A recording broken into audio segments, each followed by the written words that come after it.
Shalom saudara-saudara sahabat rohani yang dikasihi Tuhan. Sebelum kita memasuki renungan ini, marilah kita berdoa.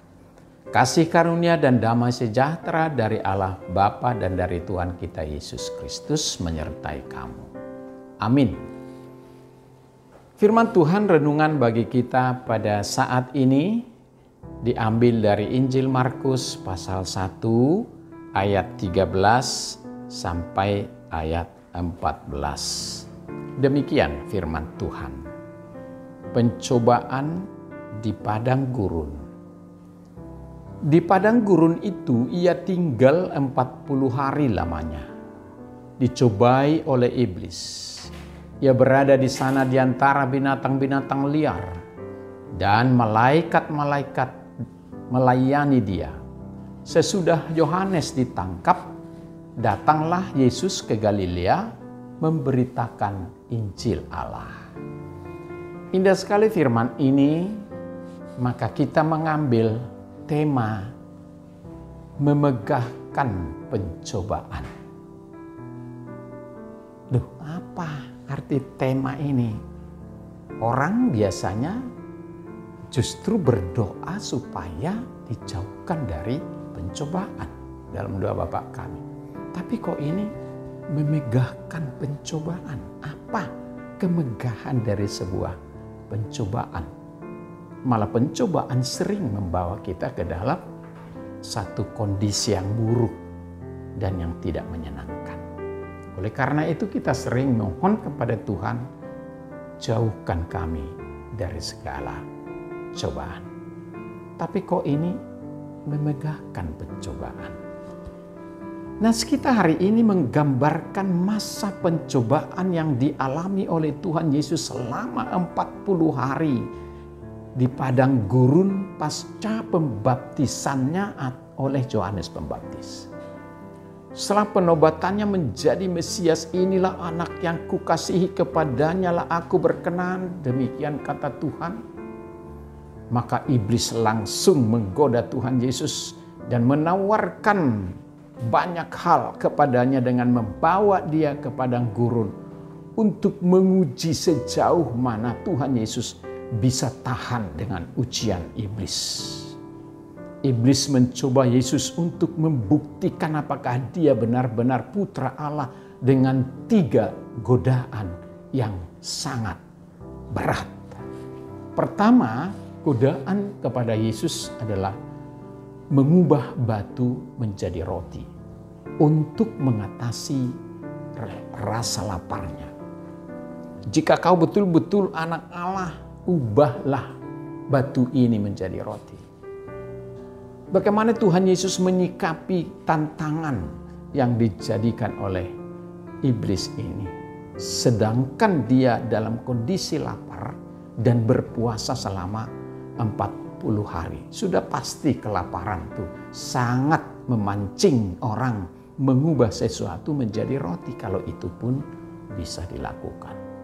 Namun sebagai anak Allah, Yesus tahu bahwa ia harus tahan uji, apalagi yang menguji ini adalah iblis. Akhirnya dia kuat untuk bertahan dan menghadapi ujian. Tuhan Yesus pun menolak untuk melakukan apa yang iblis katakan. Dengan berkata, sebab manusia makan bukan dari roti saja, tapi dari setiap firman Allah manusia bisa kenyang. Dengan demikian, melanjut kepada ujian yang kedua. Iblis menawarkan sesuatu yang lebih menggiurkan lagi kepada Yesus. Lompatlah dari bubungan bait Allah ini. Jika kau bisa melompat dan hidup, semua kekuasaan di dunia ini akan menjadi milikmu. Ini sesuatu tantangan yang menggiurkan.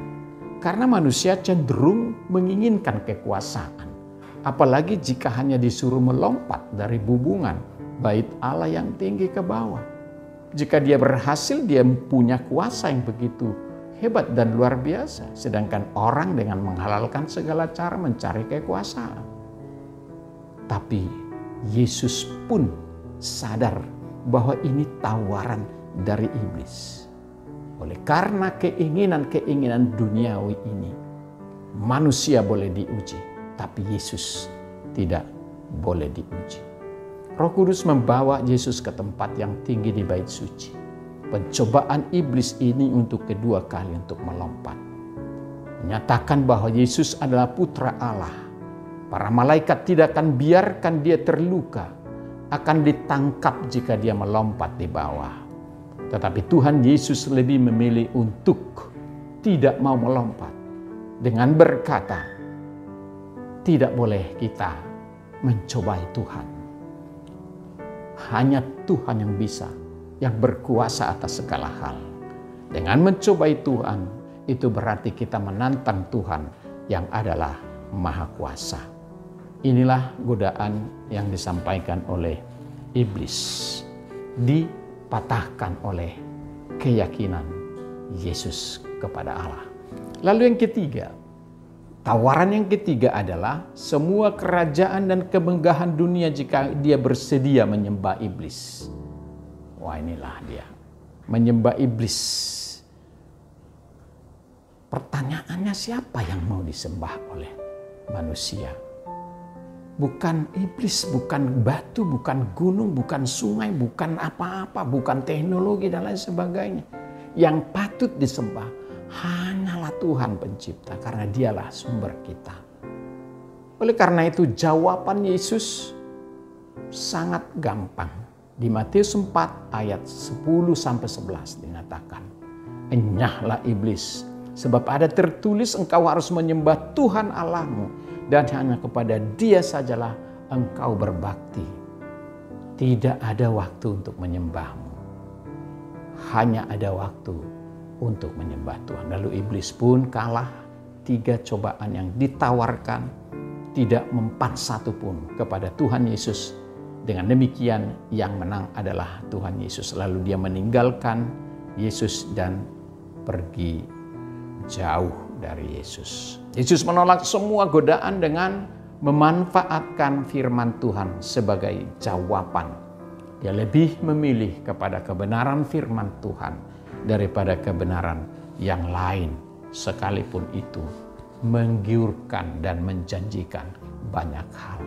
Disitulah manipulasi iblis yang sering menawarkan banyak hal yang sesungguhnya adalah tipuan belaka.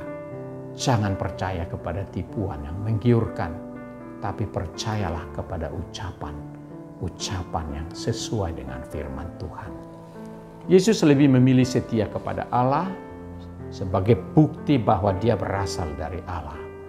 Sekarang ia siap untuk memulai pelayanannya, karena cobaan yang begitu berat cukup membuat dia menjadi seorang anak Tuhan yang tangguh, yang layak diutus untuk pergi mewakili Allah melayani di seluruh dunia. Dan itulah yang dilakukan setelah pencobaan. Pencobaan ini menjadi teladan bagi semua kita, anak-anak Tuhan. Karena cobaan selalu ada di sekitar kita dan setiap waktu untuk menguji kesetiaan kita kepada Tuhan. Oleh karena itu waspadalah. Jangan pernah kendor atau surut dari kesetiaanmu kepada Tuhan dalam segala hal, dengan menggunakan firman Tuhan dan kekuatan kuasa Roh Kudus. Kita akan mampu menghadapi setiap pencobaan sebesar apapun, bahkan tawaran-tawaran duniawi ini. Pertanyaannya, apakah segampang itu mengalahkan kuasa iblis? Sahabat rohani yang dikasihi Tuhan Yesus Kristus, inilah pesan renungan bagi kita. Dalam kitab 1 Petrus 5 ayat 8 dikatakan, "Sadarlah dan berjaga-jagalah. Lawanmu si iblis berjalan berkeliling sama seperti singa yang mengaum-ngaum dan mencari orang yang dapat ditelannya." Iblis selalu berusaha ingin menelan kita, mempermainkan kita, menyesatkan kita, melihat kelemahan kita sebagai pintu masuk untuk menawarkan segala sesuatu yang sesungguhnya adalah bohong dan palsu. Iblis selalu mengambil kesempatan untuk mencobai siapapun dan kapanpun. Mencobai saat kita lapar, saat kita marah, saat kita lelah, saat kita kesepian. Bahkan lebih bersemangat mencobai saat kita sukses, menerima banyak berkat, memiliki hasil usaha yang melimpah, sukses dan berbahagia. Disitulah kesempatan-kesempatan iblis untuk menggoda kita supaya kita menjauh, meninggalkan Tuhan dan datang kepadanya. Di Ulangan 8 ayat 3 Yesus, Tuhan berkata, firman Allah itu lebih penting daripada kebutuhan fisik kita. Ia bukan bahkan memakai firman untuk memenangkan cobaan iblis. Andy Krause pernah menulis demikian. Manusia bisa hidup selama 40 hari tanpa makanan, 40 hari tanpa air, dan 4 menit tanpa udara. Namun kita tidak bisa hidup selama 4 detik tanpa harapan. Lucu sekali, dan ini benar-benar harapan di dalam Kristus itulah hidup. Harapan itu berbeda dari harapan dunia yang sia-sia ini. Harapan itu mampu menahan badai, cobaan apapun yang datang, bahkan memungkinkan kita untuk bersuka cita di tengah penderitaan. Dan harapan itu membawa perasaan damai di tengah-tengah ketidakpastian dunia. Karena harapan itu adalah sauh kita, jangkar kita, untuk kita tancapkan dengan iman kepada Tuhan yang adalah pokok kehidupan kita. Jadilah terhubung dengan pokok kehidupanmu. Disitulah harapanmu atas segala sesuatu yang belum kau capai dan yang akan kamu capai. Dengan berharap kepada Tuhan, tidak menyembah kepada yang lain, tidak berharap kepada yang lain, maka hidupmu akan menang mengalahkan iblis. Selamat berjuang. Tuhan memberkati. Amin. Kita berdoa. Terima kasih Tuhan atas firman-Mu yang indah pada saat ini. Kau mengingatkan kami akan begitu banyak cobaan yang terjadi bagi manusia. Bagi kami masing-masing, setiap hari, setiap saat, setiap detik, bahkan di segala tempat. Iblis selalu mengelilingi kami, mengintai kami atas keteledoran, kelemahan, bahkan kekuatan kami, supaya kami tergelincir ke dalam tipu dayanya karena kehausan akan hal-hal yang dunia ini. Dan banyak orang yang tersandung oleh hal-hal itu akhirnya masuk buih dan penyesalanlah yang terjadi. Namun dengan mampunya Tuhan Yesus menghadapi ujian cobaan iblis dengan tawaran begitu hebat dan luar biasa, dengan mengandalkan firman Tuhan sebagai kebenaran yang mutlak, maka diingatkan kepada kami pentingnya berpegang teguh pada firman-Mu, karena firman-Mu adalah pelita bagi kaki kami dan terang bagi jalan kami.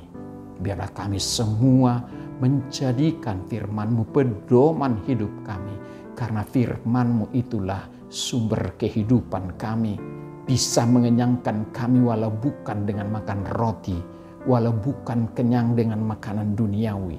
Oleh firman-Mu kami dibimbing untuk menikmati karunia yang Tuhan berikan dengan cara yang ajaib. Terima kasih Tuhan, lindungilah kami dari cobaan-cobaan yang selalu mengintai kami lewat peristiwa-peristiwa yang tidak kami sukai ataupun yang paling kami senangi, agar semua kami dengan anak-anak kami tidak tergelincir jatuh ke dalam cobaan iblis yang membawa kepada kecelakaan. Bapa Surgawi, di dalam Yesus Kristus Engkau telah memulihkan hubungan kami dengan Tuhan, sehingga terhubung terus dengan Tuhan adalah jaminan kehidupan. Ajarlah kami untuk selalu terhubung dengan Tuhan setiap waktu dalam segala cobaan, agar kami bisa kuat dan berjalan sesuai dengan kehendak-Mu. Terima kasih Tuhan, berkati kami bersama anak-anak kami hari ini, dan ingatkan kami agar kami selalu terhubung dengan Tuhan sumber hidup kami, dan di sanalah kami mendapatkan jawaban atas semua pergumulan dan harapan-harapan kami. Kepadamu kami serahkan seluruh hidup kami Bapa. Dalam nama Tuhan Yesus kami berdoa dan mengucap syukur. Amin.